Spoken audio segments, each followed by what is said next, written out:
Ahora, si no sé si está Lina o está alguien de la SIL, que pueda compartirles los contactos, el link del chat, para que ustedes puedan de alguna manera trabajar. ¿Ok? ¿Por qué no pudiste aplicarla, Pablo? ¿Te salió algún error? ¿No te respondió?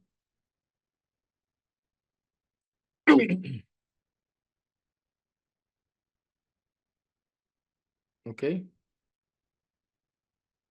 Bien, vamos a iniciar hoy. ¿Ok?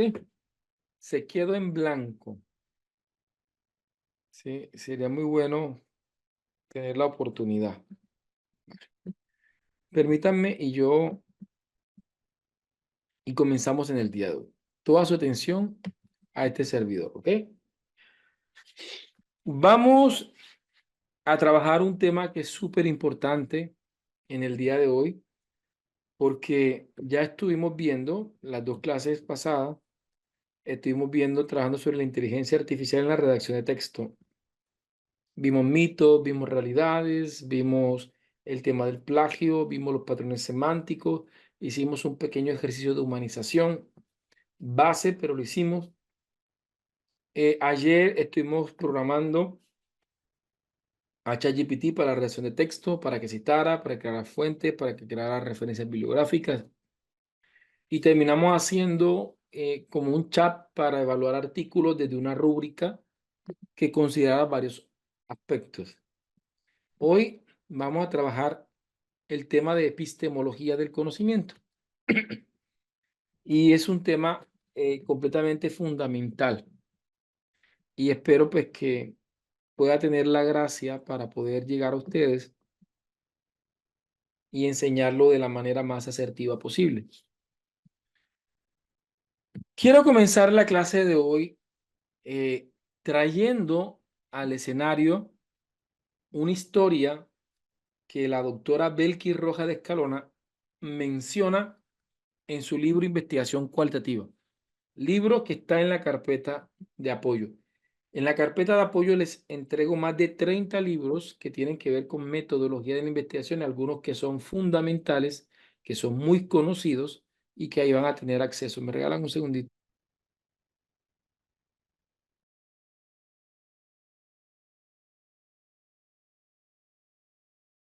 Ok. Entonces, en el libro de Belkis Rojas de Escalona, Investigación Cualitativa, ella comienza contando el caso de Frederick y dice lo siguiente. En una ocasión había una investigadora que proyecta un video a tres sujetos. Una investigadora proyecta un video a tres sujetos. En el video se narra por enésima vez la confesión de Frederick sobre lo que ocurrió aquella trágica noche. Entre los sujetos que estaban viendo el video estaba un detective, una psicóloga y un sacerdote. Entre los sujetos estaba el detective, psicóloga y sacerdote. En el video se muestra a Frederick, un hombre de edad avanzada, con un aspecto desencajado, como si cargara el peso de un gran pecado o de un gran error. Su gesto, su expresión, denota un fuerte arrepentimiento. Y Frederick comienza diciendo, ella no me vio, estaba dormida o simplemente descansaba sobre el tapete. Yo entré y con decisión la tomé y la acaricié con pasión. Mis labios temblaban por el deseo y no pude resistirla. La mordí una y otra vez, no sé cuántas, hasta sentirla desvanecer ante mí. Mientras su sabor embriagaba todo mi ser, no me di cuenta, Eloísa, no me di cuenta que morías. Te juro que no lo supe solo cuando el néctar divino mojó mis labios y quise por desesperación repetir la experiencia del éxtasis. Solo entonces observé que entre mis manos solo había bagazo, el esqueleto inerte de lo que antes fue. En ese momento, la investigadora detiene el video y le pide su opinión de lo que vieron al detective, a la psicóloga y al sacerdote. Comenzó el detective asegurando con mi hipótesis que ese hombre había asesinado a alguien. Los hechos observados en el testimonio por el detective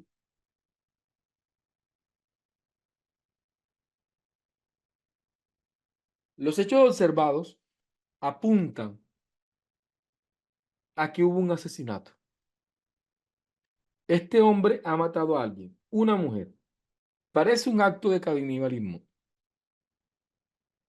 A todas luces parece un crimen pasional. Hasta este punto, el detective asume varias hipótesis. Uno, que hay un asesinato. Dos, que la asesinada fue una mujer. Tres, que ese asesinato lo más probable es que haya sido un canibalismo. Y cuatro, eh, que fue un crimen pasional. De tal manera que este hombre necesita corroborar o desmentir esas cuatro hipótesis.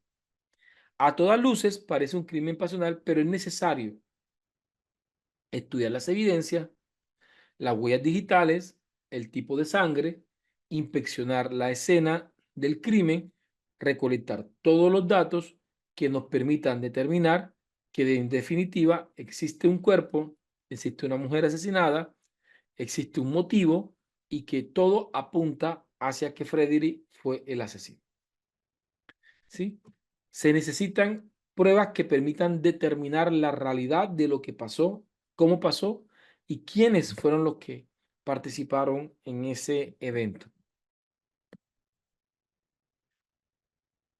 Por su parte, la psicóloga, después de escuchar al detective, dice, bien, si bien es cierto, es importante saber exactamente qué sucedió, es necesario comprender las motivaciones que llevaron a Frederick a cometer tal acción.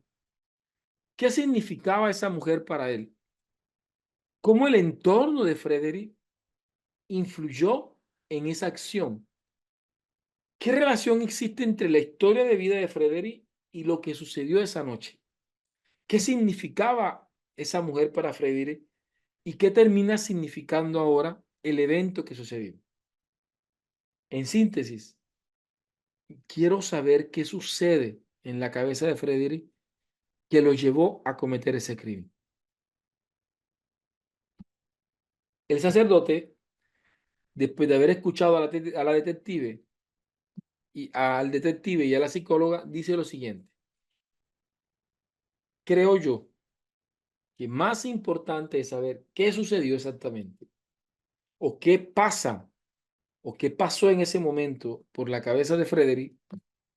Me parece más importante es que comprendamos nosotros de la importancia que Frederick actualmente tenga conciencia de lo que pasó, que se despierte de esa perturbación mental que no le permita reconocer como ser humano exactamente qué fue lo que sucedió, que existe un despertar de la conciencia, ¿sí? Que él también reconozca qué problemáticas lo pudieron llevar a esa decisión.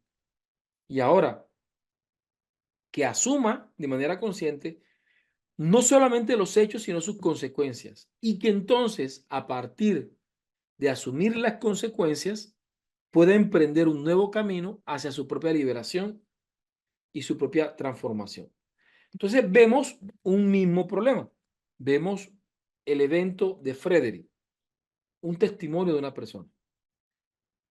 Pero esa realidad se está exponiendo a tres personas diferentes, un detective, una psicóloga y un sacerdote. Y aunque los tres están viendo el mismo video, los tres no procesan el video de la misma forma. Mientras que el detective quiere irse a los hallazgos que puedan determinar exactamente con exactitud qué pasó, cómo pasó, la psicóloga se aleja de esa cosmovisión exacta, concreta de la realidad y se va a una dimensión más metafísica.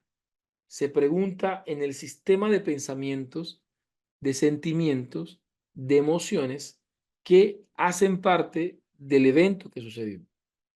Ahora, viene el sacerdote y dice, no me interesa exactamente, es decir, que si bien es cierto saber lo que pasó, en realidad es importante saber qué pasa en la mente de él o qué pasó en la mente de él cuando pasó lo que pasó es importante, pero a mí me preocupa es el futuro del sujeto, porque querramos o no, sea o no un asesino, es un ser humano que necesita emprender su camino hacia el arrepentimiento. Necesita tener la oportunidad de poder arrepentirse y tener una vida donde corrija su camino. Entonces vemos un mismo problema y tres perspectivas diferentes. La investigadora vuelve y proyecta, reanuda el video, y en el video progresivamente el plano de la cámara se abre, ¿sí? Y muestra una habitación donde se encontraban varias personas, no solamente Frederick, y se escucha entonces a una enfermera que entra a la sala, irrumpe el monólogo de Frederick y dice lo siguiente: vamos, amiguito, a dormir, que ya es hora. Vamos, Frederick, deja de recordar a la pobre manzana. Déjala tranquila. Mañana la matas otra vez. Entonces, este caso o esta historia que nos comenta Belkis Rojas, en su libro de investigación cualitativa, nos permite mostrar que una misma realidad, unos mismos hechos pueden ser interpretados por cosmovisiones completamente distintas. A estas cosmovisiones nosotros le llamamos paradigmas. Los paradigmas determinan cómo nosotros vemos la realidad, ¿sí?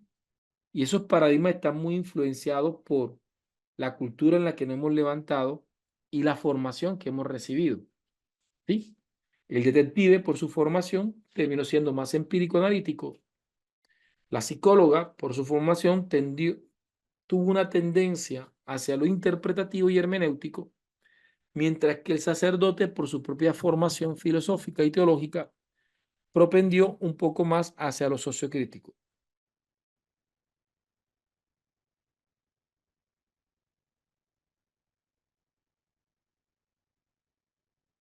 ¿Sí? Entonces vamos a hablar de los paradigmas. Los paradigmas, según Kuhn, 1986, es la manera en cómo observamos el mundo, explicamos y comprendemos la realidad. Así que hay diferentes tipos de paradigmas y vamos a comprenderlos en el día de hoy. Me comentan, porfa, si la metáfora, si la analogía que nos compartió Belkis Rojas la pude explicar de manera asertiva y se pudo entender.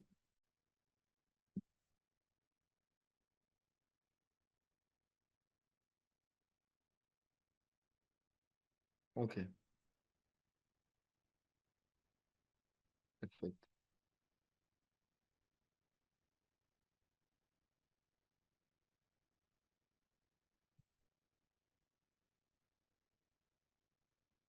Ok.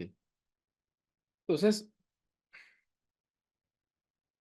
son paradigmas completamente diferentes. Miren, en una ocasión en un curso de investigación, pero habían diferentes profesionales, era una especialización de gerencia de proyectos y habían personas administradores, contadores, psicólogos, de todo tipo de profesiones. Tenía como unos 28 estudiantes y recuerdo que le mostré a ellos un proyecto que hice en el año 2011, 2012, donde mostrábamos unas situaciones precarias de un colegio en un proyecto que se llamó El Desafío, la lucha para ir al colegio. Y resulta que al ver ese video yo les preguntaba a ellos, permítanme, y vamos a ver si aquí alcanzo a mostrarles para que se ubiquen mejor. Entonces, por ejemplo, yo creo que esto lo debo tener en YouTube.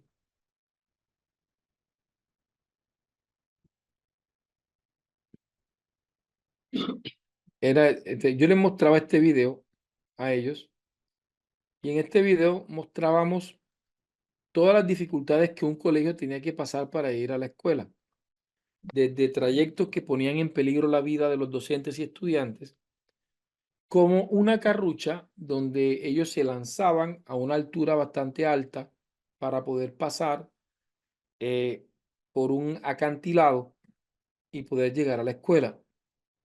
Cuando yo le terminé preguntándole a ellos sobre qué opinaban de esta situación. Entonces, los dividí por grupo y que me dijeran cómo podían resolver esta problemática. Y los abogados literalmente fueron, es importante y relevante estudiar el plan de ordenamiento territorial y comenzar a exigir a partir de actos de tutela y sobre eventos jurídicos, exigir al gobierno la intervención pronta, porque se pueden estar afectando derechos fundamentales como la salud, la vida, porque de hecho en ese tramo tanto estudiantes como profesores han perdido la vida, ¿sí? Yendo a la escuela. Por su parte, habían personas que decían, profe, mire, se debe desarrollar un proyecto que permita la reubicación de la vía, intentando generar y buscaban un proyecto más desde una óptica de la infraestructura. Por otra parte, habían trabajadores sociales que decían, no, aquí es importante que la sociedad y la comunidad se empoderen de la situación y que puedan generar movilizaciones sociales que le permitan un empoderamiento para ellos volverse autogestores de la ejecución gubernamental que cumpla las situaciones que están, o que cumplan de pronto las soluciones que podrían evitar el problema que actualmente presenta la comunidad. De esta manera, eran como unos 6, 7 grupos, cada grupo desde la cosmovisión, desde su formación, desde cómo perciben la realidad, lo ven. Hace menos de un mes estábamos desarrollando un ejercicio con un grupo de maestros y yo les decía que observaran un problema. Y un conjunto de ingenieros asumieron como problema la inteligencia artificial en la escuela. Y la solución estaba orientada en el control de la inteligencia artificial, cómo restringo, cómo valido que no utilicen. Y es una cosmovisión completamente empírico-analítica con respecto a un problema como el de la inteligencia artificial. Pero alguien que tenga una visión diferente, más interpretativa, más hermenéutica o más sociocrítica, verá el problema de una manera diferente. Y conforme vea esa realidad de una manera diferente, va a actuar de una manera diferente frente a esa realidad. ¿Sí? Aquí estaba bastante joven. Este video fue hace 13 años aproximadamente. Y pues bien, desde hace 14 años haciendo investigaciones, eh, teníamos estos escenarios. ¿Ok? Entonces, los paradigmas definen la manera en cómo vemos la realidad. En educación, en ciencias sociales, tenemos autores como Guba que plantea varios elementos a considerar en el paradigma. ¿Sí? Y aquí sí va a hacer una claridad. Lastimosamente, cuando a veces estamos evaluando proyectos de tesis y le preguntamos al investigador por qué tu investigación es cuantitativa, por qué dices que es cuanti o por qué dices que es quali. Y muchos, quisiera decir que pocos, pero no, muchos terminan dando la misma explicación que no es que sea errada, pero sí es simplista y deja por fuera otros aspectos aún mucho más importantes. Terminan diciendo, mi invitación es cuanti porque voy a utilizar encuestas cerradas, encuestas estructuradas, semiestructuradas, entrevistas semiestructuradas, listas de chequeo, y limitan la justificación del enfoque y del paradigma desde una visión meramente del instrumento de investigación que se va a utilizar. Y no es que el instrumento no tenga relación con el paradigma, claro que tiene relación con el paradigma, pero no podemos quedarnos simplemente en esa limitación. Entonces, el paradigma define, ¿sí?, la manera en cómo se concibe el propósito de la investigación.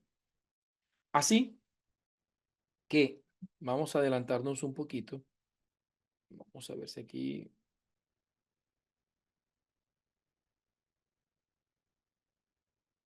que cargue.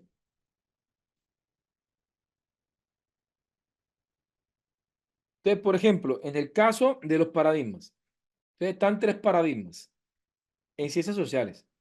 El paradigma empírico-analítico, que es un paradigma cuantitativo, que viene del enfoque cuantitativo. Tenemos el paradigma hermenéutico, que es del enfoque cualitativo, y tenemos el paradigma sociocrítico, que también es cualitativo. Entonces, por ejemplo, en el caso del paradigma empírico-analítico, la intención del investigador es que medir, evaluar, validar, determinar, correlacionar, explicar, identificar, eh, eh, probar, ¿sí? Comparar. Es decir, las intenciones son concretas.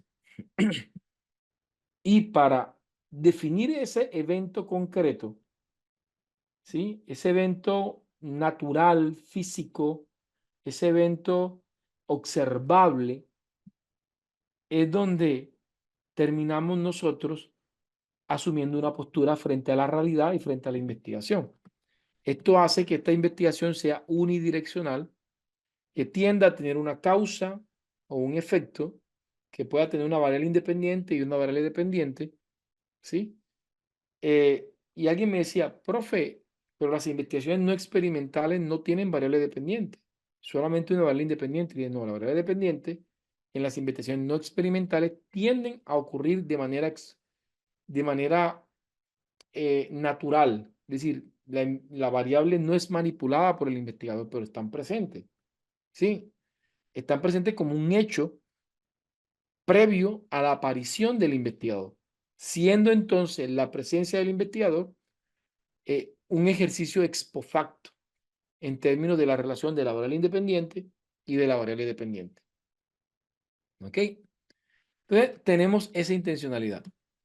Por otra parte, el paradigma interpretativo, ¿sí? Que es cualitativo, ese paradigma hermenéutico interpretativo, como el de la psicóloga, ¿sí? Por ejemplo, y ahí se me estaba olvidando. Por ejemplo, en el caso del detective, ¿qué quería? Medir exactamente cómo sucedieron las cosas, evaluar cómo pasaron, validar cómo pasaron, determinar cómo pasaron, correlacionar los elementos que confluyen en ese evento, explicar e identificar los responsables, los culpables y la víctima misma. El paradigma hermenéutico, que en este caso representa a la psicóloga, quiere como analizar, interpretar, reconocer, conocer, caracterizar, elucidar, entender qué sucede en una esfera un poco más metafísica, como lo son las percepciones, los sentidos, los significados, los imaginarios sociales, etcétera, etcétera. Pero tenemos al sacerdote que, a diferencia del psicólogo y el detective, tiene una visión más emancipatoria.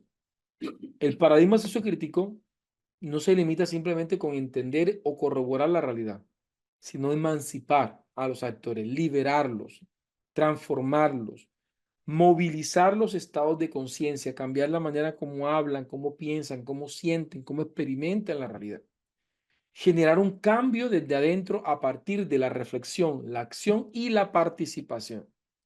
Son los elementos fundamentales del paradigma sociocrítico.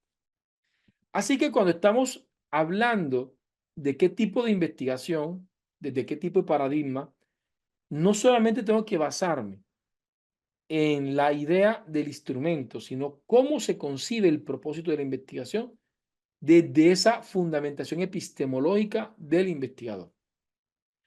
¿Cómo está definida la relación entre el investigador y su objeto de estudio? Por ejemplo, en las investigaciones positivistas, en las investigaciones empírico-analíticas, en las investigaciones cuantitativas, el, el investigador asume una postura enajenada, una postura distante de la población. Evita involucrarse con la población para que ese involucramiento no afecte la objetividad propia de ese paradigma. Así que él termina convirtiéndose en un sujeto externo a la población que desde afuera la observa y desde afuera la estudia, de tal manera que la población se convierte en una muestra, se convierte en, en unos sujetos que frente a la investigación son pasivos y que están a servicio de que alguien los estudie y que alguien haga acciones de indagación o de intervención en sus realidades, pero ellos no son conscientes de qué intervenciones están recibiendo o al menos no son o no al menos no participan en el diseño y en la interpretación de los resultados. De hecho, el investigador intenta que eso no ocurra para que no estén las subjetividades presentes en su resultado. Así que las investigaciones quanti tienden a ser completamente objetivistas. Por otra parte, tenemos las investigaciones eh, interpretativas, hermenéuticas, donde el investigador comienza a tener una relación más estrecha y comienza a trabajar desde las subjetividades con, con la población participante o el grupo base. De tal manera que ya los participantes comienzan a asumir un rol un poco más activo en el proceso investigativo. Y en el caso del paradigma sociocrítico, el investigador está completamente inmerso en la población.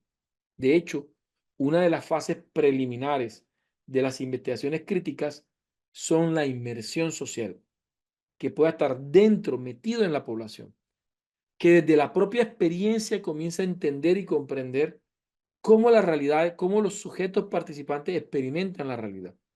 Ahora, desde adentro posibilita la participación en el diseño, implementación y análisis de la propia población. Para Falborda, este tipo de investigaciones sociocríticas permiten un diálogo entre el saber científico y el saber popular, de tal manera que se le da cierto valor también al conocimiento vernacular de las personas que están involucradas en el estudio. ¿Sí? Entonces vemos que no es solamente decir, no, mi investigación es cuanti, porque voy a utilizar una encuesta. Sí, pero ¿cómo estás concibiendo la realidad en ese plano paradigmático? ¿Cómo es tu relación con los investigadores en ese plano paradigmático? ¿Sí? ¿Cómo define la relación entre el investigador, los hechos y los valores de la investigación? Y obviamente, ¿qué tipo de instrumentos son coherentes frente a esa perspectiva, a esos valores y a esa relación entre el sujeto, entre el investigador, la realidad y los participantes? Entonces, el paradigma va más allá simplemente de decir, voy a hacer una encuesta o voy a hacer una entrevista. Va mucho más allá. Mis estimados, ¿podrían, por favor, decirme si se ha entendido esta clase de paradigma definiendo tres paradigmas? No son todos, porque no he mencionado el paradigma emergente ni el paradigma de la complejidad. He utilizado los tres más comunes de ciencias sociales. ¿Vale? Si tienen alguna pregunta, algún aporte, con todo gusto lo pueden hacer, ¿ok?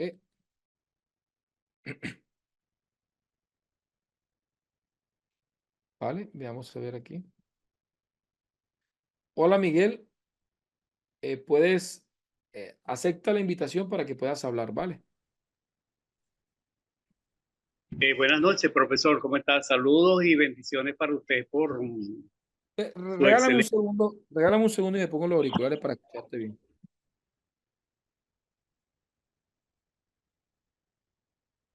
Ahora sí. Buenas noches, Oh, profesor. ahora sí te Saludos escucho. desde aquí, desde Venezuela, con mucho cariño, deseándole mucho éxito a usted por su excelente labor. Muchas gracias. Eh, bueno, mi pregunta estaba basada no en la parte de los paradigmas, ¿no? Estaba hablando con el profesor Manuel Gutiérrez, también doctor en ciencia de la educación, y nos hablaba en el doctorado sobre la parte fenomenológica que se produce también en la investigación cuantitativa, ¿no? Y que también la podemos utilizar en la investigación cualitativa. Entonces, hay algo que yo todavía no domino en ese sentido. Vale, Entonces, más adelante, cuando... sí, Sí, qué pena que te interrumpa, pero para ver si te entendí.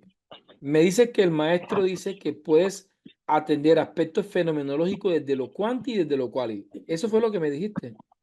correcto, correcto, cierto. Ujú.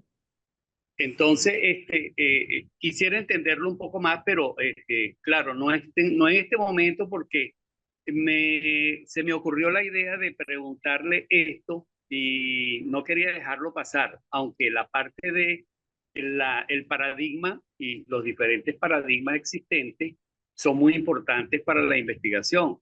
Claro está que tenemos que definir uno de ellos para realizar nuestra investigación que deseamos culminar y con Claro. la cual estamos dándole el aporte al futuro profesional en el área que le estemos asesorando correctamente. Claro. Entonces, esa Ah, era perfecto. mi intención. Claro, Miguel, permíteme responderte. Bien, lo que de pronto desde mi humilde opinión podría decir al respecto, ¿cierto? Aquí todo depende de para nosotros que es un fenómeno, ¿cierto? Porque si para mí un fenómeno es un contexto problemático, es un contexto problemático o un contexto susceptible a ser problematizado, ¿sí? Que podría ser una definición de fenómeno, algo que puede ser susceptible a ser analizado, repensado, replanteado e investigado. Si esa es la definición del maestro sobre fenomenología, sobre el fenómeno, no habla de fenomenología porque fenomenología es un tipo de investigación cualitativa, ¿sí? Sino que la palabra fenómeno él la asocia con un contexto problemático, tendríamos que decir entonces que si el fenómeno, en este caso, por ejemplo, esto es un mapa de Chicago,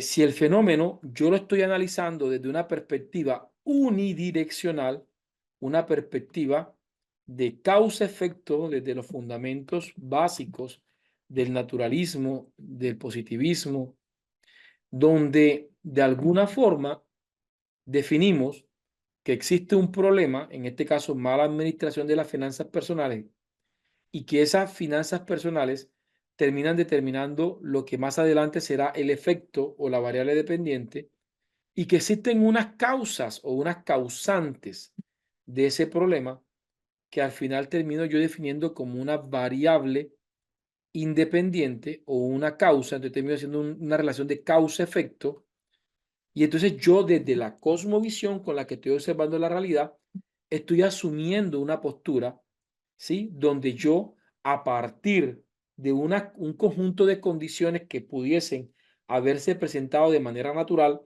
en el caso de las investigaciones no experimentales, o que se presenten como posibilidades de ser intervenidas o manipuladas por la investigación, como el caso de las investigaciones experimentales, podríamos estar hablando de un fenómeno que podría analizarse desde una investigación cuantitativa, porque la estamos problematizando desde la epistemología propia de las dinámicas cuantitativas, sobre todo desde una postura un poco positivista, ¿sí?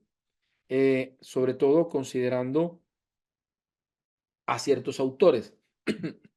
Ahora, pero si yo la realidad, como en el caso, les voy a mostrarle ahora cómo trabajo yo el problema o cómo trabajé yo el problema en mi tesis doctoral, pero si por el contrario, la manera en la que yo estoy observando la realidad no es una realidad unidireccional, sino que es un entretejido problemático, donde en el centro ubico el problema, como en este caso, prácticas formativas fragmentadas o integrales, y comienzo a definir unas posibles causas, pero que dichas causas son en sí también efectos, y que el problema que se presenta como efecto también termina siendo causa, porque existe una relación de bidireccionalidad. Ya no hablamos de variables, dependientes o independientes, sino que hablamos de categorías, en este caso de manifestación del problema. Y de esta manera veo que los elementos se interconectan entre ellos con un poder de incidencia, de tal manera que estoy asumiendo la realidad desde una fenomenología más compleja. Ahora, quiero e intento ser consecuente con lo que tu maestro te comentó. De mi parte, desde mi opinión, sin pretender que con ella sea una verdad absoluta, yo aceptaría hablar de fenómeno cuantitativo si definimos fenómeno como simplemente, ¿sí?, una acción problemática o una situación problemática, porque habrán situaciones problemáticas que se podrán, valga la redundancia, problematizar desde una perspectiva empírico-analítica, y habrán problemas que se podrán eh, analizar desde una perspectiva más interpretativa o sociocrítica. Pero también tenemos que cuidarnos mucho con los términos. De la misma manera en la que a mí particularmente, aunque muchos autores lo hagan, hablen de variables cualitativas, a mí no me gusta hablar de variables cualitativas, porque el término de variables es un término que surge y emerge del positivismo. ¿Sí? Eh, a mí en lo cual no me gusta hablar de variables, en lo cual no me gusta hablar de muestra. ¿Sí? Hay algunos autores que no les gusta hablar de objetivos, sino de propósito en lo cual, buscando transformar el discurso para que haya un discurso más quali y no un discurso transitorio o un discurso moderado entre el positivismo y el constructivismo. Dicho esto, tampoco me gustaría utilizar la expresión fenómeno o fenomenología en un contexto positivista. Me sentiría un poco más cómodo dejando el término fenomenológico en el plano cualitativo. Ahora, dicho esto, quiero decirles algo que espero que lo puedan tener en cuenta durante todo el diplomado. Yo siempre le digo a mis estudiantes que hacer un curso de investigación o hacer una tesis, ya sea de pregrado o posgrado, es como aprender a nadar en una escuela de natación. Si bien es cierto, no voy a negar que estoy aprendiendo a nadar y que de pronto sé nadar, debo reconocer que he aprendido en un ambiente controlado,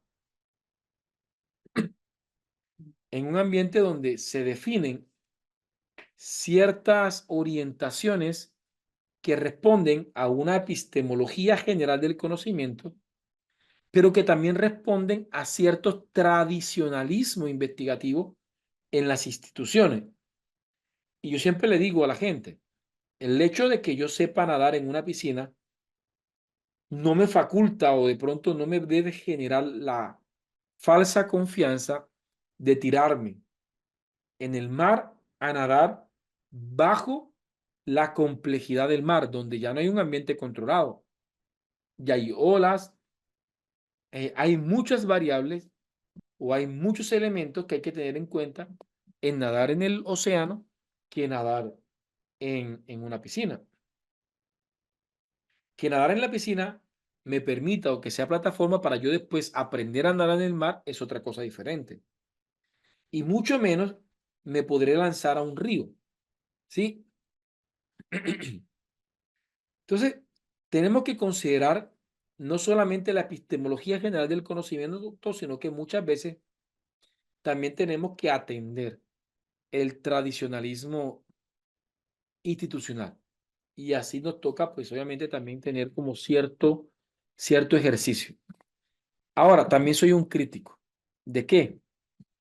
Y con el respeto que se merece el maestro, que es un gran maestro, y de mi parte, mi máxima admiración para Hernández Sampieri, que ha sido un hombre pues, que ha publicado un conjunto de literatura de revisión en términos de metodología de la investigación, es bestseller en metodología de la investigación, y que de alguna manera ha forjado generaciones de investigadores a partir de esos recursos bibliográficos, pero también soy un crítico de personas que asumen de manera radical que la metodología de investigación es completamente sampieriana y no ven más allá de Sampier y terminan evaluándote según Sampier y terminan cuestionándote según Sampier y no tienen una capacidad de tener una visión más amplia,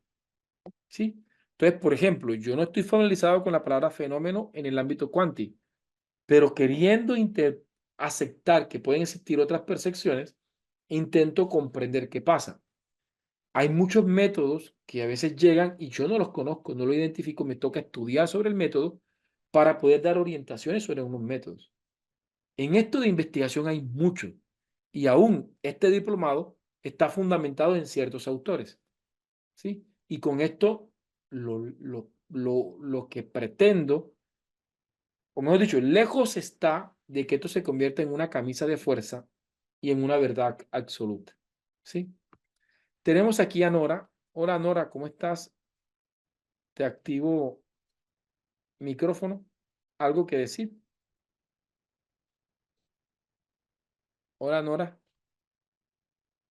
Tienes que aceptar la pantallita que te mando para que pueda activar el micrófono.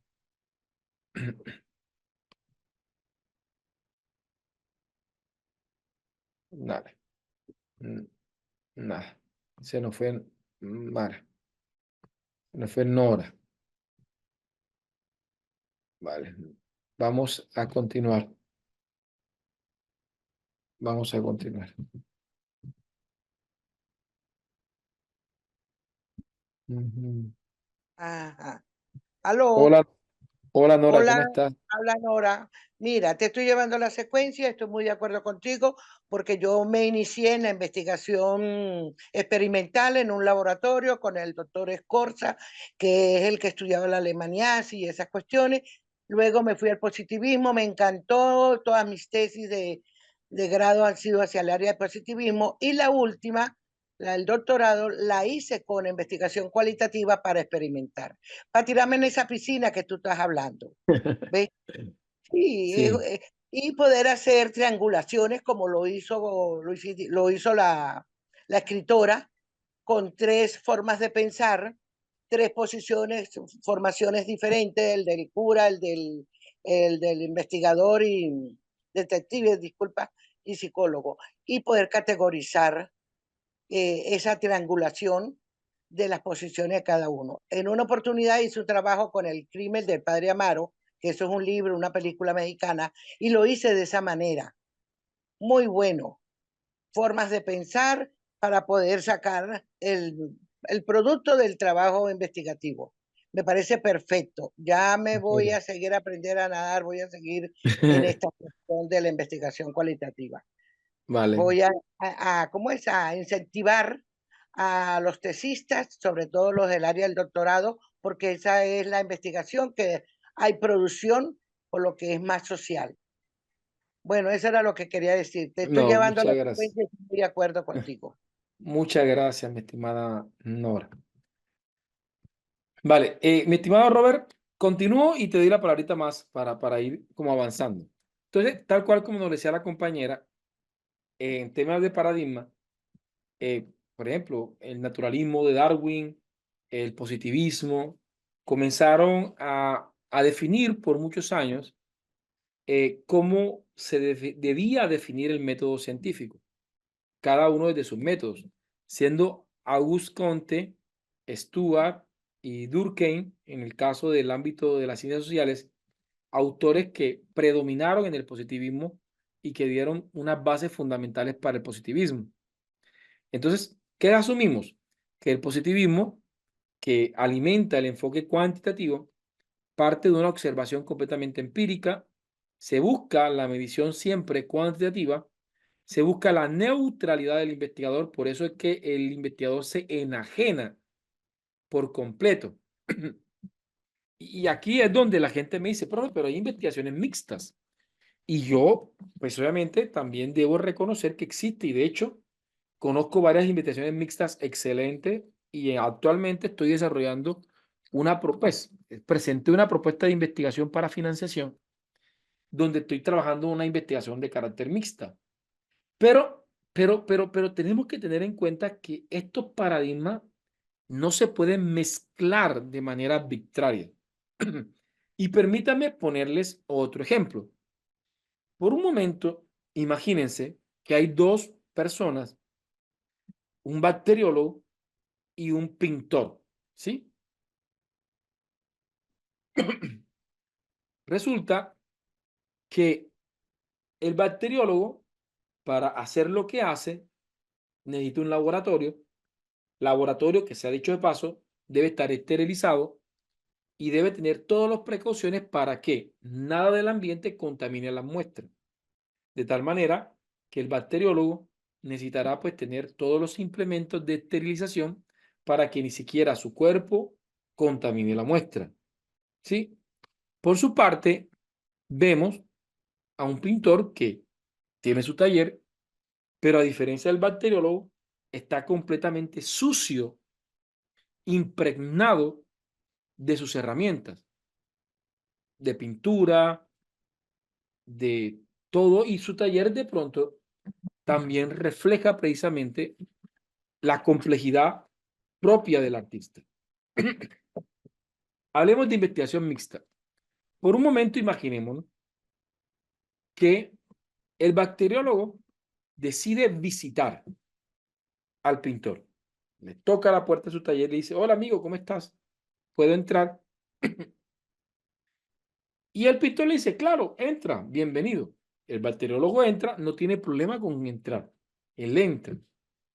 Sí, de hecho, Falborda, hoy mandé las correcciones de un artículo en una revista indexada sobre técnicas de recolección de datos sociocríticas para la reflexión-acción, y una de las conclusiones a las que llegamos en ese artículo es cómo la investigación cualitativa posibilita la superación paradigmática de los instrumentos, siempre y cuando estos instrumentos no afecten la base interpretativa de la investigación cualitativa. Permítame y vuelvo a mi ejemplo. Así que no habrá problema en que el bacteriólogo entre al taller. Sin embargo, imaginémonos que el pintor está dibujando un árbol, ¿sí? Que está dibujando un parque y en el parque está dibujando un árbol. El bacteriólogo, al ver el dibujo, le dice al pintor: este es el árbol, este es el parque y el árbol que está en el centro de la ciudad. Y el pintor le dice: sí, este es el árbol que está en el centro de la ciudad. Entonces, el bacteriólogo, que tiene una visión completamente exacta de la realidad por su paradigma, comienza a decir: amigo mío, tú eres buen pintor, pero perdóname decirte que el árbol, o sea, hay muchas cosas que están en este dibujo que no responden a la realidad. Por ejemplo, el árbol que vemos todos los días cuando pasamos para venir al trabajo no está tan quebrado como el que tú estás haciendo. Las hojas no están tan marchitas como las que tú estás dibujando. El cielo, el cielo ahí es hermoso, es azul, es bello, es precioso, nos gusta ir a caminar allá. ¿Por qué estás presentando un cielo tan oscuro, tan rojo, tan gris, tan muerto, tan insípido? ¿Sí? Ese dibujo tuyo no representa la realidad de lo que vemos todos los días. Allí se enoja el pintor y le dice: si vas a estar aquí, no puedes intervenir en mi interpretación de la realidad. ¿Sí? Hagamos que en esta ocasión el pintor, porque es su amigo el bacteriólogo, decide más o menos explicar de dónde surge esta nueva visión de la realidad. Y si hay algo que tú no te has dado cuenta, pero siempre que vamos a ese parque, yo he observado por muchos días que va una persona, se sienta a frente de ese árbol y yo la he observado. Y esta persona no se mueve, dura media hora, 45 minutos, algunas veces llora, otras veces no llora, a veces se para, toca el árbol, se devuelve, se sienta y sigue viendo el árbol. ¿Sí? Un día no aguanté me acerqué y comencé a conversar con esa persona.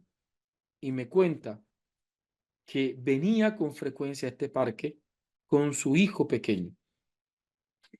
Qué pena. Lastimosamente, su hijo pequeño fallece por una lamentable enfermedad. ¿Sí? Así que él viene al parque y comienza simplemente a ver de una manera diferente ese árbol, comienza a lamentar su pérdida. Así que mientras que otros como tú y como yo vemos una realidad de un cielo azul, de un árbol frondoso, este hombre lo que está viendo es una realidad completamente oscura, ¿sí? De una realidad que ya no existe, de una realidad que se murió, que se pasmó. Así que mi intención no es mostrar la realidad exactamente como es, porque para eso le tomo una fotografía y voy a tener píxel por píxel la realidad. No.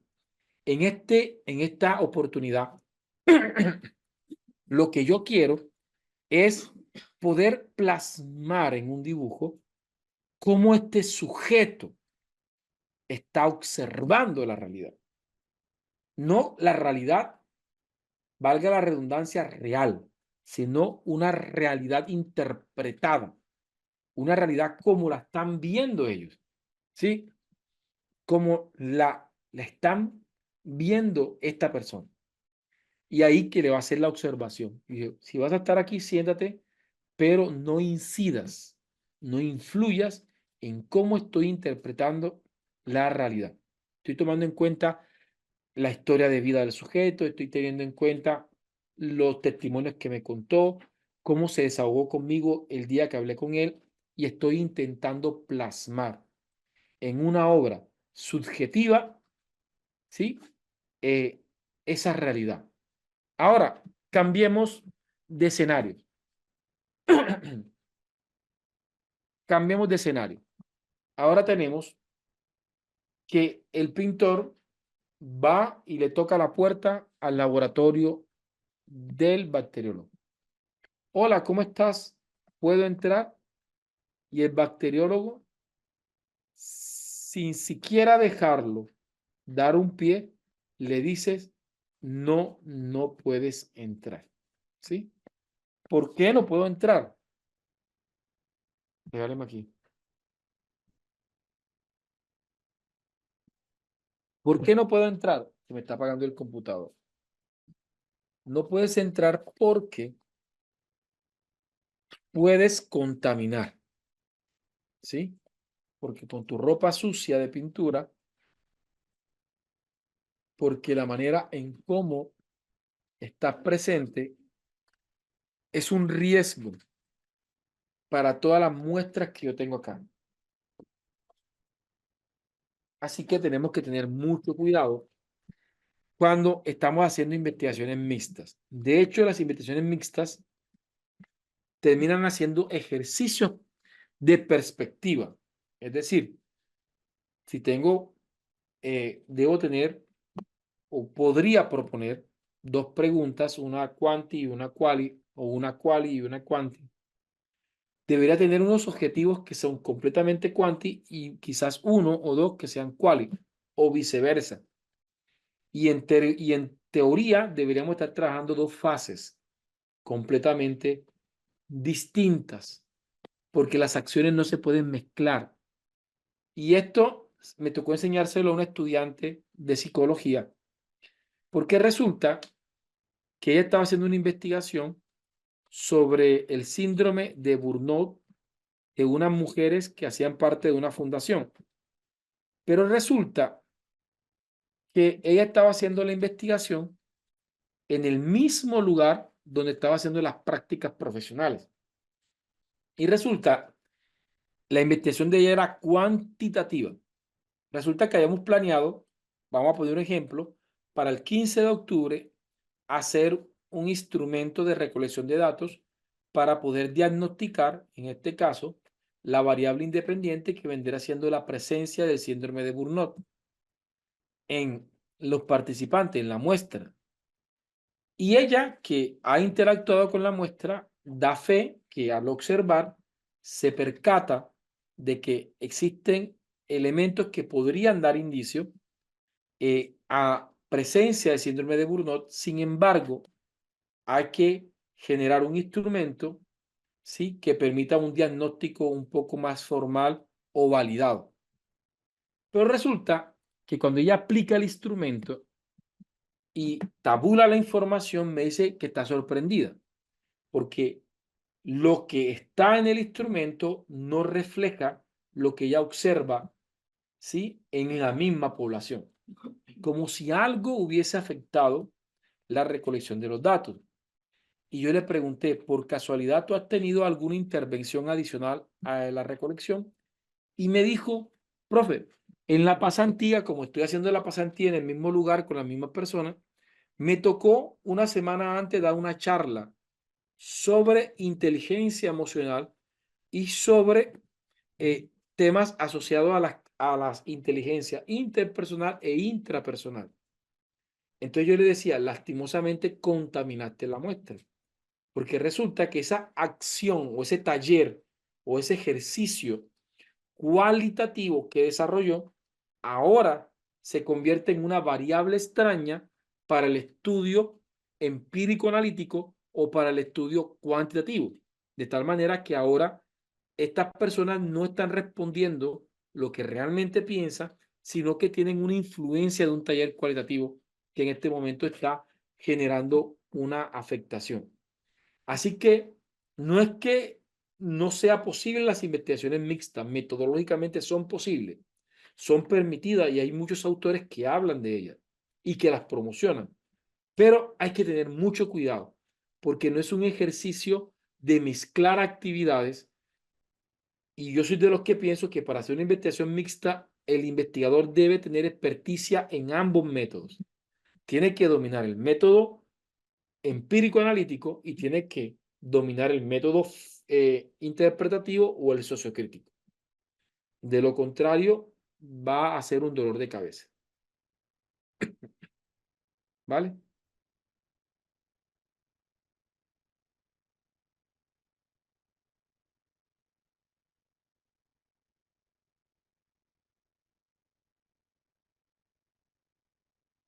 Dice,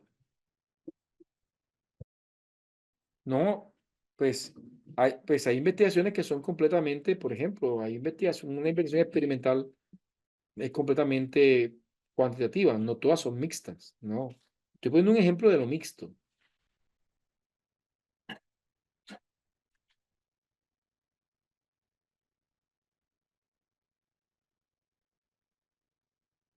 Por eso estamos hablando de paradigmas, mi estimado Víctor.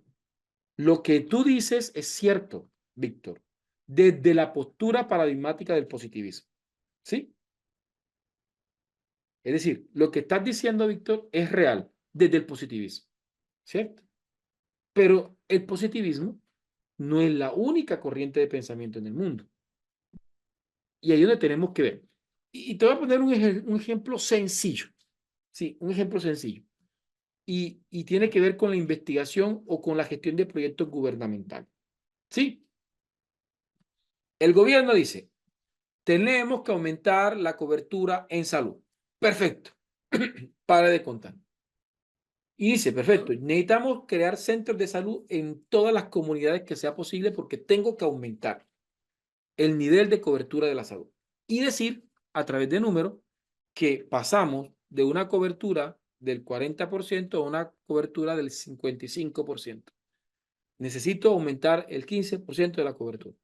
La intencionalidad de este proyecto es completamente cuantitativo.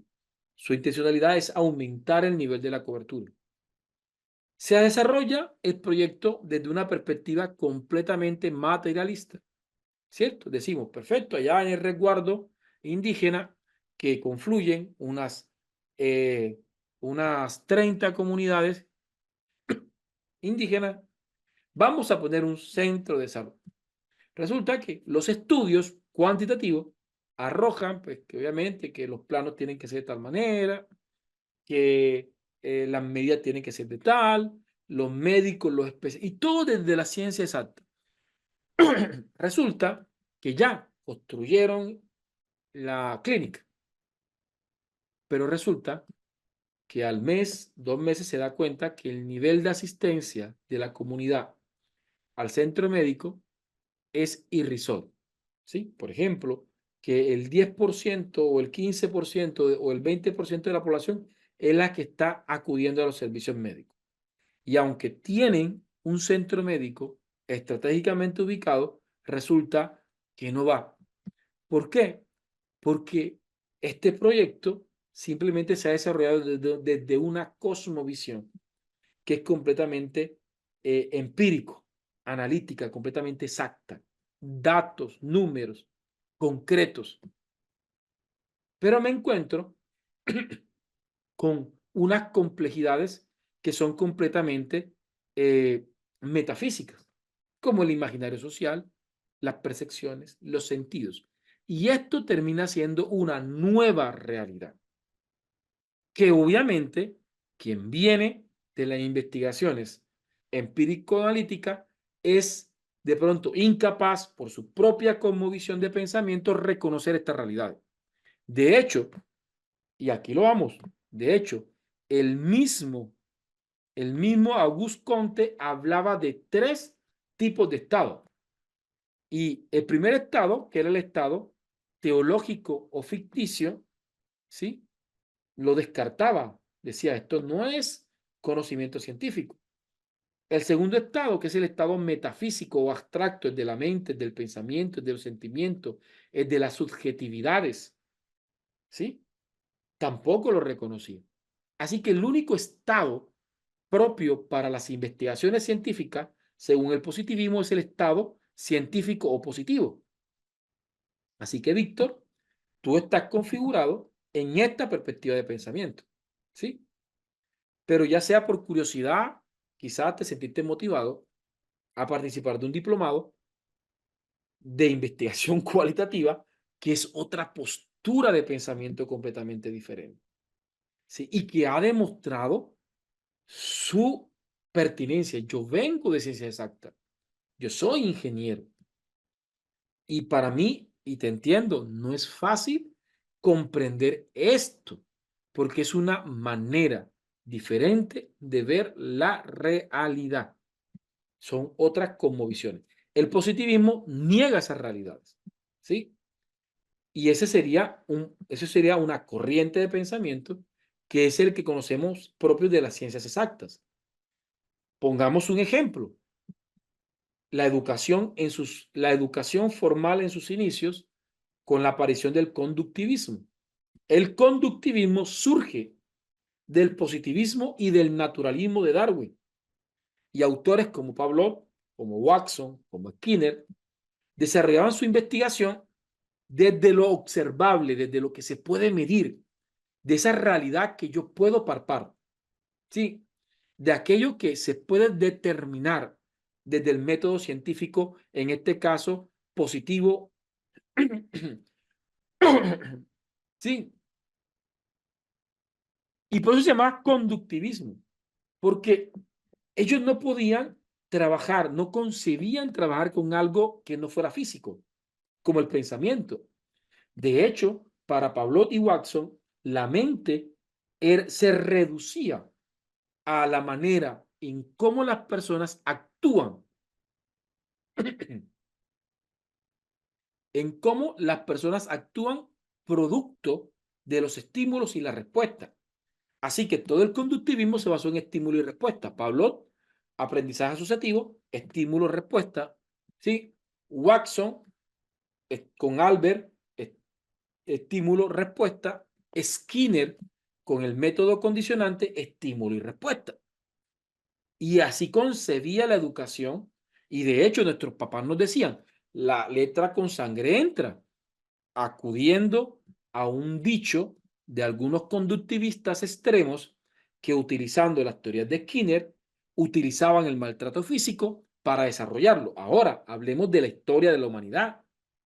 Este tipo de pensamiento positivista motivó a los investigadores nazis desarrollar los campos de concentración.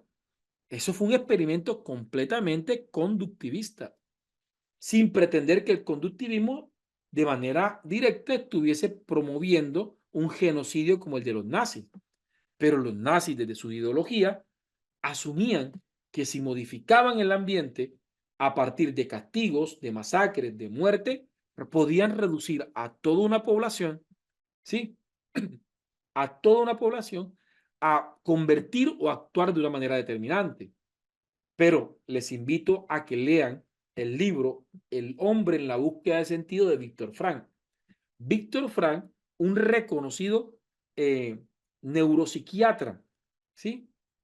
De su época, fue prisionero nazi.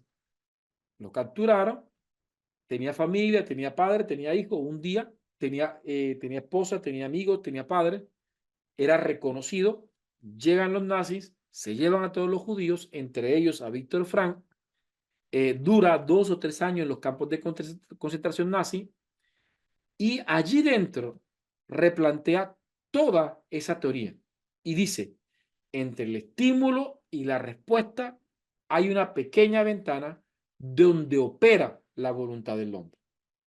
Así que comienza a cuestionar toda esa cosmovisión conductivista y comienza a decir: en las investigaciones sociales y humanas no todo se puede ver, no todo se puede medir. El conductivismo planteaba que era innegable que si hay estímulos hay respuesta, pero se daba cuenta durante 2 años, estando inmerso, siendo él un prisionero del campamento nazi, comenzaba a darse cuenta que personas que tenían semanas sin comer eran capaces, ¿sí?, de dar su pedacito de pan a otra persona que estaba más vulnerable que ellos. Físicamente, el conductivismo no tenía explicación para eso. ¿Cómo una persona que pasando hambre es capaz de quitar su poquito de pan y dárselo a otro que más lo necesita? Y solamente se podía explicar desde una dimensión metafísica. Y ahí surgen las dimensiones noológicas y surge un nuevo camino para explorar nuevas cosmovisiones de pensamiento, como los sistemas de creencia, como los imaginarios sociales, como las percepciones, las subjetividades, los temores, los miedos. Y eso abre un nuevo camino, un nuevo campo de estudio. Y entonces ahí nos encontramos en esta dicotomía paradigmática, ¿sí? En esta dicotomía paradigmática. Veamos. Sofía, tiene la manito levantada. Hola, ¿cómo estás?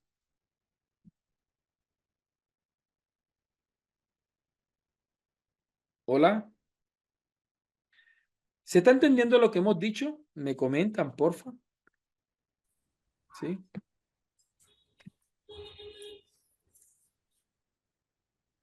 Hola, Sofía. Buenas noches, profesor. ¿Cómo estás? Buenas noches. Gracias por las clases. Bueno, yo quería acotar algo breve. Yo en cierta medida también comparto esto de, digamos, más que nada, vayamos al término a las denominaciones, ¿sí? Empecemos por ahí, por las denominaciones. Hay investigación cualitativa y hay investigación cuantitativa, ¿ok? Ahí estamos bien nosotros, pero una pregunta, ¿estas investigaciones siguen el método científico? La pregunta es, ¿para ti qué es el método científico? Porque si estamos hablando del método científico de Auguste Comte, entonces estamos diciendo que no siguen el método científico de Auguste Comte, ¿sí? Es decir, Bueno, o sea, la pregunta, lo que pasa es que aquí sí tenemos, es como, ¿cómo te explico? O sea, ¿desde qué punto? Por eso es que es importante este tema de las epistemologías, ¿sí?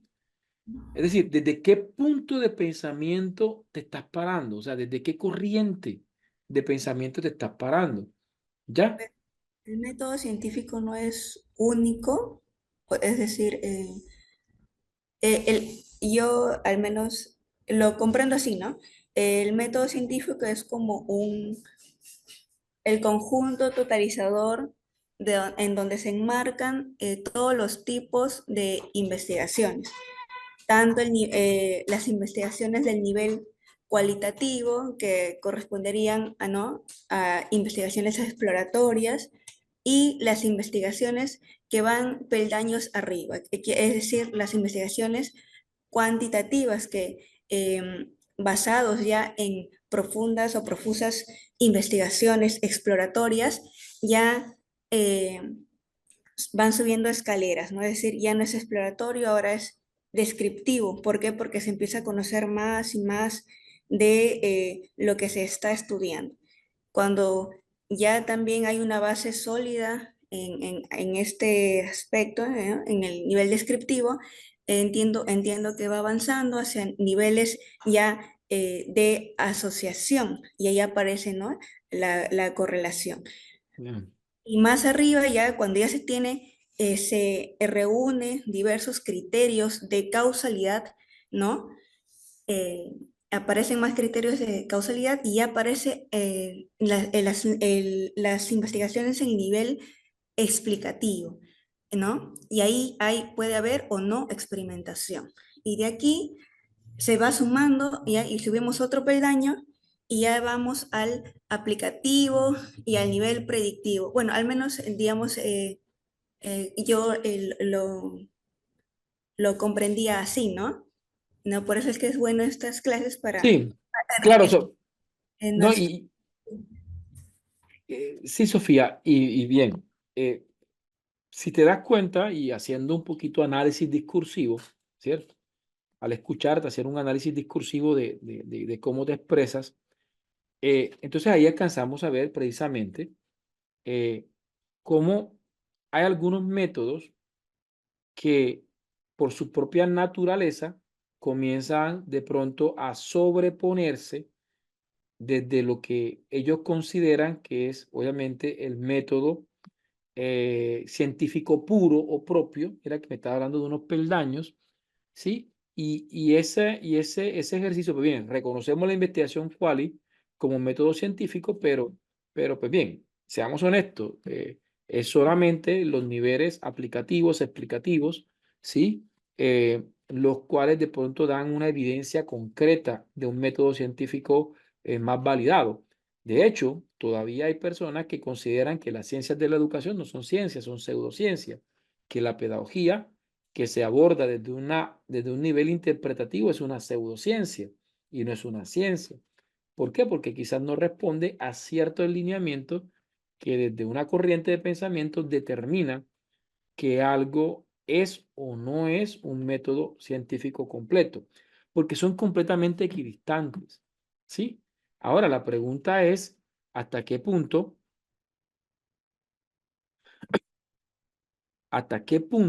nosotros, por lo menos yo como investigador cualitativo, lo último que me interesa es de alguna manera considerar que mi investigación es propiamente una investigación, y eso lo vamos a estar viendo más adelante. Por ejemplo, para mí, mi investigación fue currículo del hogar para la formación integral en primera infancia. Y para mí lo más importante era que para los participantes de la Comuna 8 que se integraron a mi investigación, regálenme un segundito, que para los habitantes de la Comuna 8, de las familias de la Comuna 8 de Montería que participaron en mi investigación, esta investigación les haya transformado sus realidades a la medida que a partir de el saber popular y el saber científico se integraran, ¿sí? En técnicas que son reconocidas por una corriente científica. Se lo voy a decir en otras palabras, ¿sí? Y esa es la lucha de los investigadores cualitativos, porque todavía existe cierta predisposición por los métodos cualitativos. Los aceptan, pero a lejitos. Y voy a poner el ejemplo. La mayoría de las revistas que están en cuartil 1, las revistas científicas Q1, ¿sí? La mayoría son de carácter empírico-analíticos, ¿sí? Son muy pocas las revistas en cuartil 1 que trabajan desde un enfoque completamente cualitativo. Y ya de allí vemos cómo todavía estamos en un camino, pero obviamente este camino cada vez se vuelve más estrecho. Anteriormente ni siquiera se reconocía como ciencia. eh, Eran muy pocas las universidades que aceptaban investigaciones interpretativas o cualitativas. Ya ahora vemos que cada vez son más programas, que cada vez son más revistas, que cada vez son más. Progresivamente esa brecha se va disminuyendo. Pero muy interesante y te agradezco muchísimo por las intervenciones que han tenido porque hacen que esto se vuelva un diálogo, se vuelva un debate, ¿sí? Pero pues este diplomado es sobre investigación cualitativa, así que vamos a hablar del pensamiento cualitativo. Vamos a hablar de la epistemología cualitativa y esta va a generar fricciones en algunas personas que todavía tengan una cosmovisión positivista, ¿sí? Pero hace parte obviamente del proceso, ¿ok? Vamos a continuar. La clase de hoy sí gira alrededor de esto, ¿ok? Y ya más adelante vamos ya a hacer la práctica. Ojalá que nos dé tiempo a hacer una práctica hoy. Entonces, por ejemplo, Conti, que era positivista, solamente era investigación científica, ¿sí?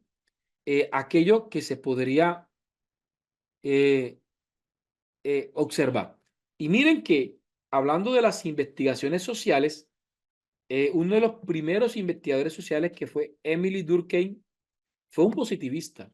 De hecho, las primeras investigaciones sociales aplicaban las ideas del positivismo en el análisis de los hechos sociales.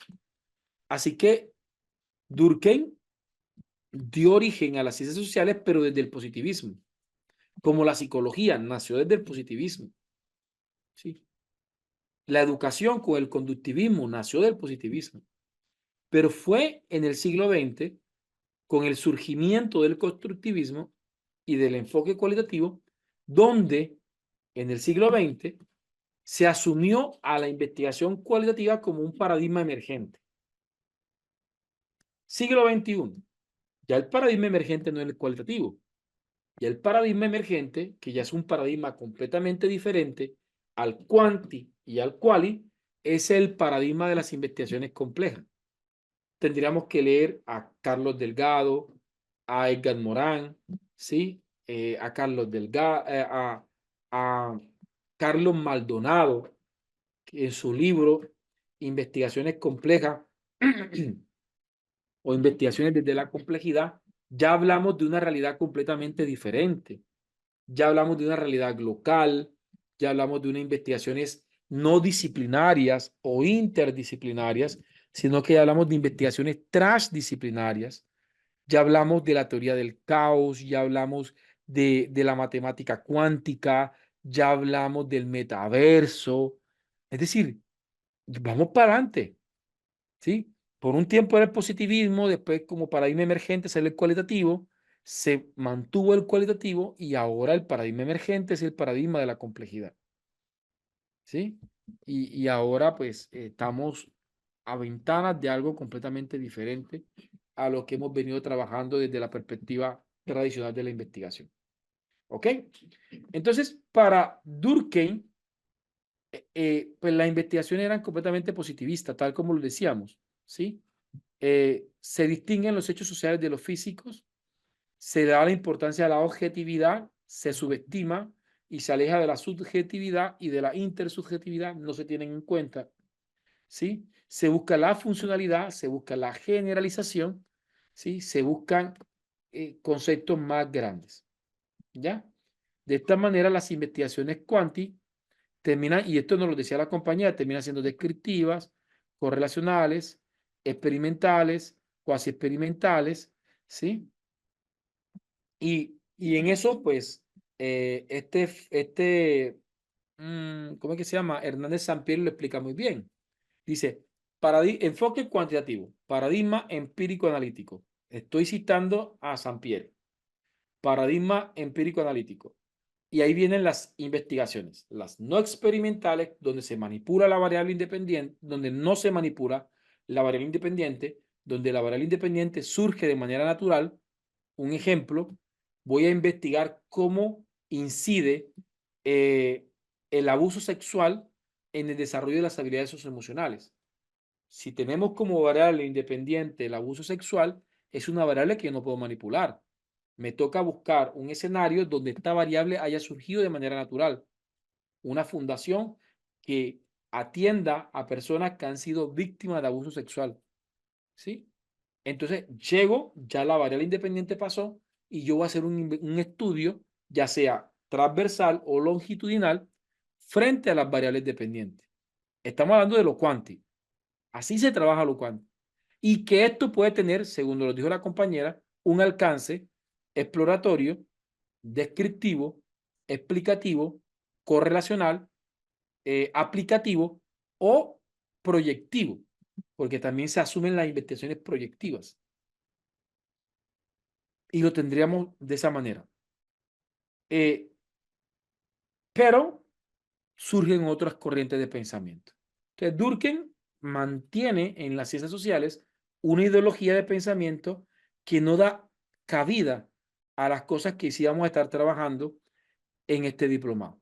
Entonces, alejándonos del positivismo, del neopositivismo, del naturalismo, de lo cuantitativo, ¿sí?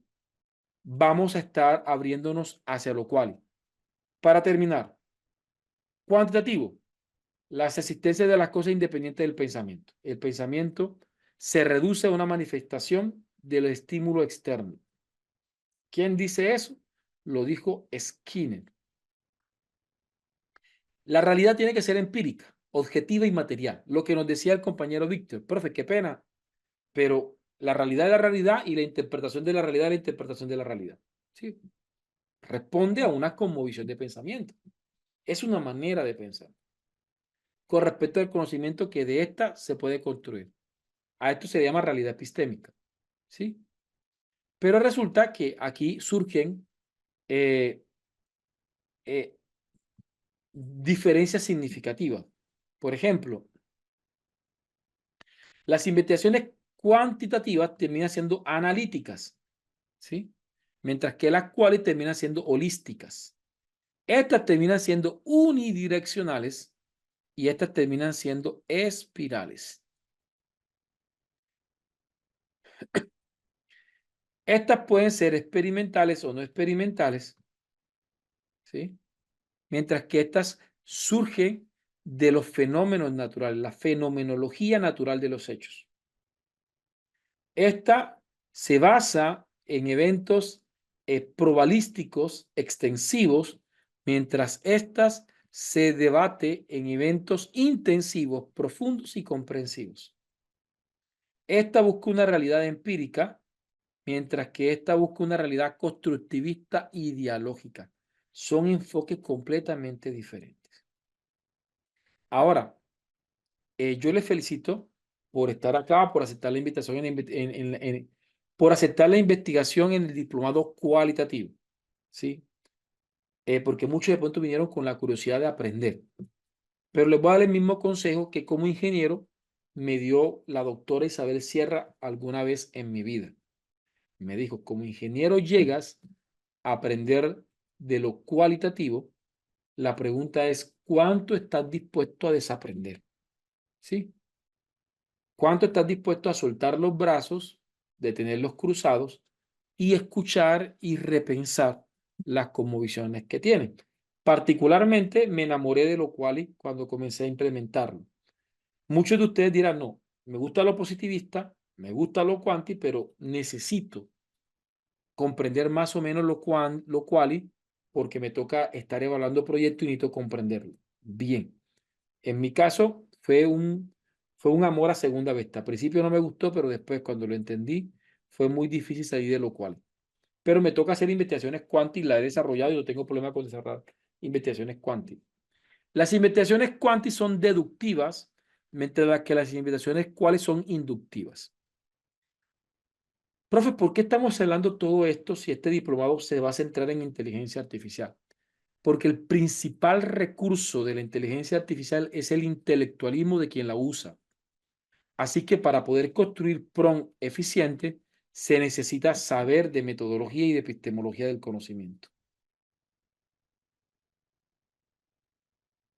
¿sí? Entonces son como las dicotomías, ¿vale? Bien. Entonces, yo creo que hoy nos va a tocar una clase como en cierta medida casi teórica. No creo que alcancemos a hacer la práctica hoy, pero nos ayuda a que mañana nos centremos solamente en la práctica, ¿sí? Mañana comenzamos nuestro chat configurándolo según la epistemología cualitativa. Robert, ¿cómo estás? ¿Tienes la manito levantada? ¿Algo que nos quieras comentar? Sí, doctor, muy buenas noches para usted y todos los presentes. En primer lugar, quiero agradecerle por su metodología. De verdad que lo lleva a uno a entrar en el cuento de la investigación, ya que siento yo que desde el pregrado, las especializaciones o la maestría, no se trata tan metodológico el proceso como usted lleva las cosas, profe.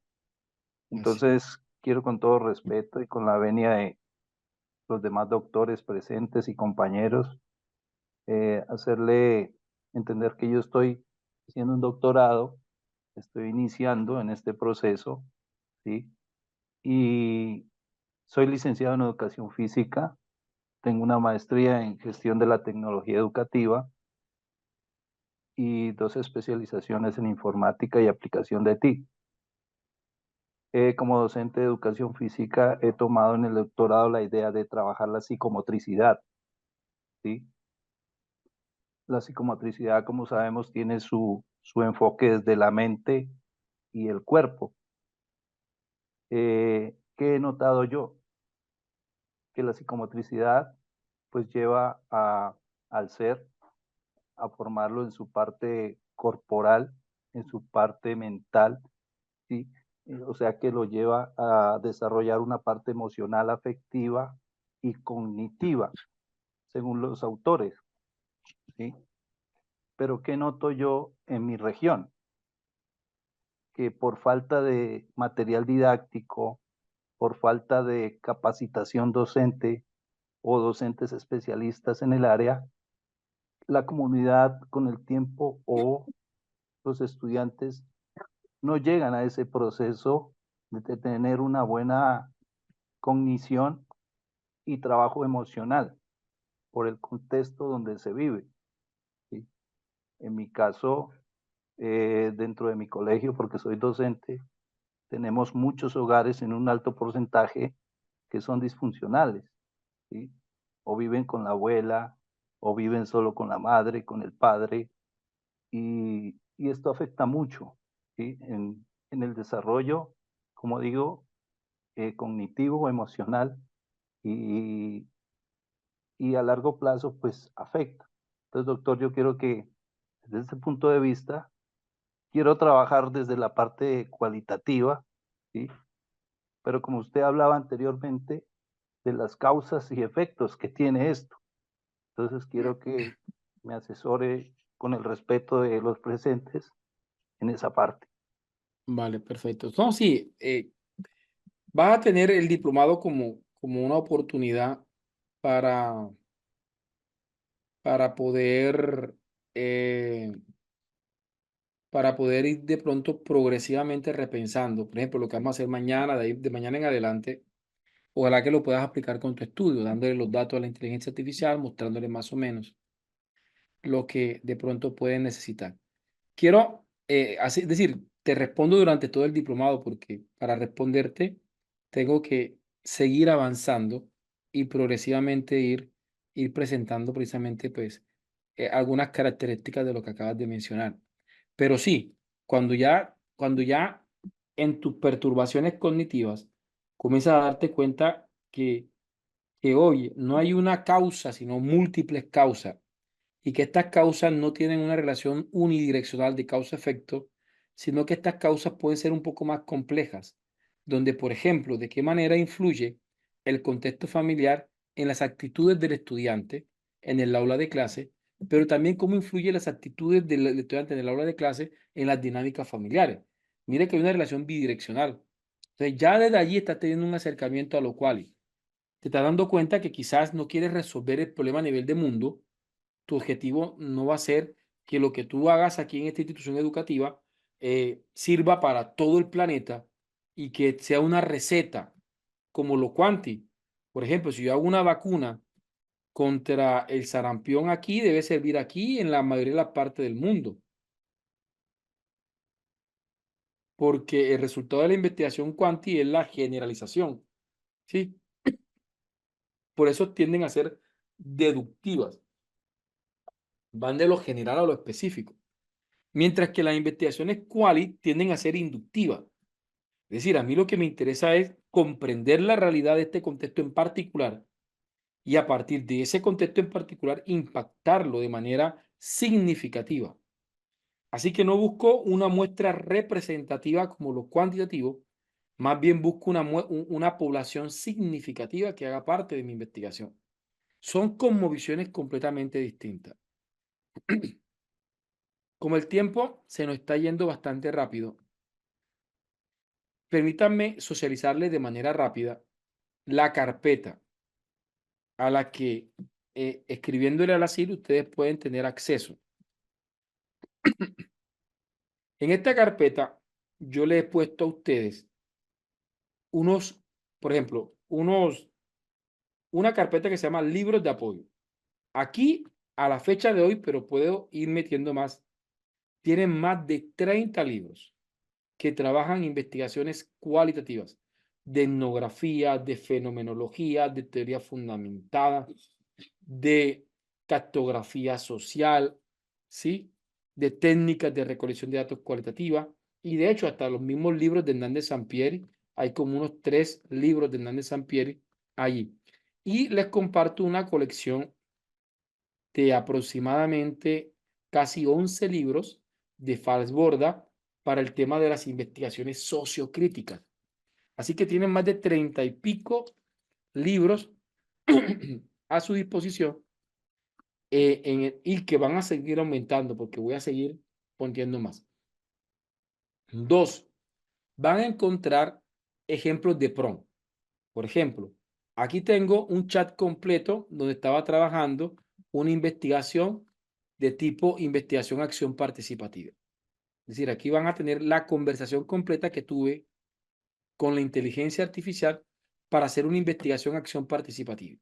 ¿Sí? Y aquí, esos son 70 y pico de páginas. No, este tiene 17 páginas, no más. ¿Ve? Ve. Esta debe estar incompleta porque vamos a ver acá en IAE, por ejemplo, vamos a ver. ¿Sí? Que es investigación, acción educativa. Aquí tengo, este PRO creo que está más completo. Tiene 70 páginas exactamente. Desde cómo comienzo, eres experto en investigación cualitativa, le adjunto libros para ayudarle a la inteligencia artificial y comenzamos a crear, a tejer una investigación juntos. Estos PROM están dispuestos ya en la carpeta. Tienen de fenomenología, de investigación acción participativa, de teoría fundamentada, de etnografía y de investigación acción educativa. ¿Sí? Vamos, en esta ocasión, también van a encontrar una carpeta con tesis, con ejemplos de tesis. Aquí van a encontrar mis tesis. En investigación acción participativa van a encontrar mi tesis doctoral y la defensa de mi tesis doctoral y van a encontrar tesis de otras personas. En investigación acción educativa van a encontrar mi tesis de maestría con la tesis de otras personas. Pero hay un archivo en Excel que les comparto que es genial porque este archivo en Excel tiene más de 400 tesis para descargar, ¿sí?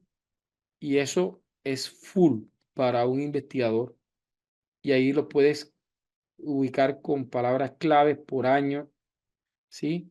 Si estoy haciendo el estado del arte y necesito ver qué investigaciones aquí van a estar según el año. Aquí tengo cuántas con menos de 5 años.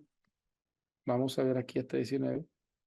Hay aproximadamente 46 tesis con menos de 45, con menos de 5 años, y son de ciencias sociales, ¿sí? Son de investigaciones, la mayoría de ellas cualitativas. Van a tener ejemplos de las que ustedes quieran, todas con links descargables, ¿sí? Por ejemplo, veamos aquí este es hermenéutico, que es el discurso político tecnocrático, la construcción de una sociedad técnica en la izquierda. ¿Ya? Aquí más o menos, vamos a ver acá. Veamos aquí. Aquí está, mira, funcionarios penitenciarios y ejercicios de poder. Vamos a abrir. Y todas les van a llevar a poder acceder a las tesis. ¿Sí? A poder acceder a las tesis. De tal manera que ustedes pueden descargar la tesis completica. Entonces, esos son recursos muy valiosos para un investigador. También, y considerando lo que hemos dicho hoy, también he seleccionado unas plantillas editables completamente en PowerPoint para investigaciones, tanto cuantitativas como cualitativas. Por ejemplo, para investigaciones cuantitativas, vamos a encontrar diagramas unidireccionales para el análisis de problemas, como el árbol del problema o también el mapa Ichikawa o el mapa espina de pescado. ¿Sí? Y son 100% editables. Están las plantillas ahí. Esto es algo que a mí me ha servido muchísimo y yo se los he compartido a ustedes. Para investigaciones cualitativas, por ejemplo, tengo presentaciones que son espirales que reflejan, que permiten expresar de manera asertiva con gráficos o infografías las investigaciones completamente cualitativas. Entonces vemos puros diagramas circulares que representan de manera asertiva las investigaciones cualitativas. Entonces todo esto hace parte hasta el momento del material de apoyo. ¿Sí? Les entrego instrumentos cualitativos. Ya aquí tengo instrumentos cualitativos, anexos para hacer investigaciones cualitativas, conectores textuales. Este archivito es una colección importante de revistas indexadas donde ustedes pueden publicar según la temática y el país que ustedes quieran. ¿Sí? Entonces aquí están organizadas por país y por temas las revistas indexadas en toda Latinoamérica. Entonces, todo esto son recursos que pues, hacen parte del material de apoyo, que espero que a ustedes les puedan definitivamente servir. Ya, no sé si de pronto del ASIL, si alguien está del ASIL acá, me regalan un segundito, me regalan un momentico acá porque me mandaron un mensaje del ASIL y necesito escucharlo para ver qué me están diciendo.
Entonces, bien, ¿qué vamos a ir viendo? Ah, se fue. Entonces, ¿qué vamos a estar viendo en este diplomado? Las características de las investigaciones cuanti, pero yo esto lo voy a mencionar aquí rapidito, porque yo creo que hay mucha información por un día. Esto lo voy a volver a explicar mañana porque creo que lo necesitamos. Vamos a aplicar las características de la investigación cualitativa. Vamos a hablar de cómo se construyen los grupos bases en las investigaciones cualitativas, cómo se hace la selección de las muestras. Vamos a hablar de la inserción social un poco y vamos a hablar de cómo ya iniciamos con la inteligencia artificial a programarla según la postura paradigmática con la cual trabaja la investigación. Vamos a analizar a GUBA y vamos a utilizar las 3 preguntas de GUBA para entrenar a la inteligencia artificial en el tema de ChatGPT. ¿Sí? Y ahí vamos a entrar ya a comenzar a construir nuestros primeros prompts que den cuenta de las investigaciones. ¿Sí? Y ahora, a medida que vamos viendo esto, vamos comprendiendo algunos métodos cualitativos, como la etnografía, la teoría fundamentada, el estudio de casos cualitativos, la fenomenología, la cartografía social, la hermenéutica, la investigación-acción, ya sería sociocrítica, la investigación-acción participativa, entre otros métodos que puedan surgir desde lo cualitativo. ¿Sí? Yo creo que ha sido suficiente información por un día.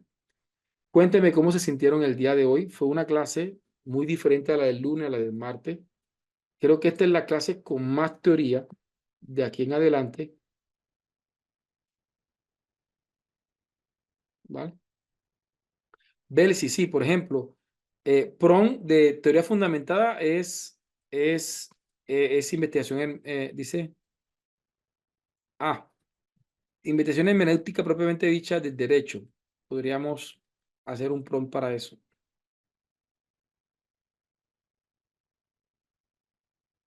Leonel, ya comuníquense con la SIL. La SIL les ha dado para que ustedes entren a una carpeta, a un WhatsApp, y ahí ustedes puedan preguntar. De hecho, aquí les voy a mandar, ellos mandaron como este link del grupo de WhatsApp, y ahí ellos están mandando información de cómo acceder a la carpeta. ¿Sí?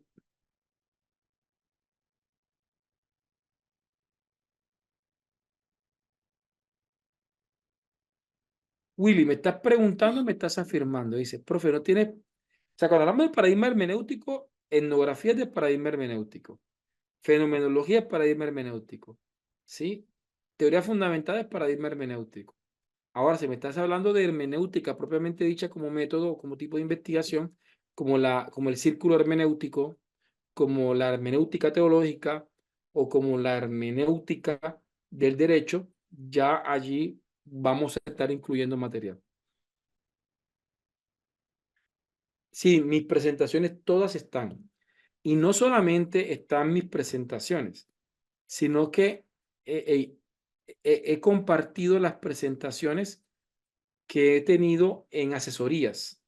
Entonces, por ejemplo, ¿qué pasa con las asesorías? Que en el caso de las asesorías, terminamos creando muchos ejercicios. Pero este no es. Muchos ejercicios de redacción, que también se los voy a compartir ahí en la carpeta. Vale. Bien, mis estimados, no sé. Yo creo que por hoy es más que suficiente. Leonel, ¿cómo estás? Paraste con la manito levantada. Hola. Escucha, Deber y amigos. ¿Cómo estás, Leonel? Bien, solo quería comentar que a los investigadores sociales o cualitativos se nos ve como de menor categoría por los positivistas. Creo que eso redondearía algo, esa vanidad de conocimiento que señalabas en otro diplomado. Sí. Ese es mi comentario. No, muchas gracias, mi estimado Leonel. Sí, completamente. Ese es un tema complejo, pero ahí vamos. Vale, perfecto. Dios me los bendiga, me los guarde. Nos vemos mañana, 8 de la noche, Dios mediante, si nada extraordinario ocurre. Bendiciones. Chao.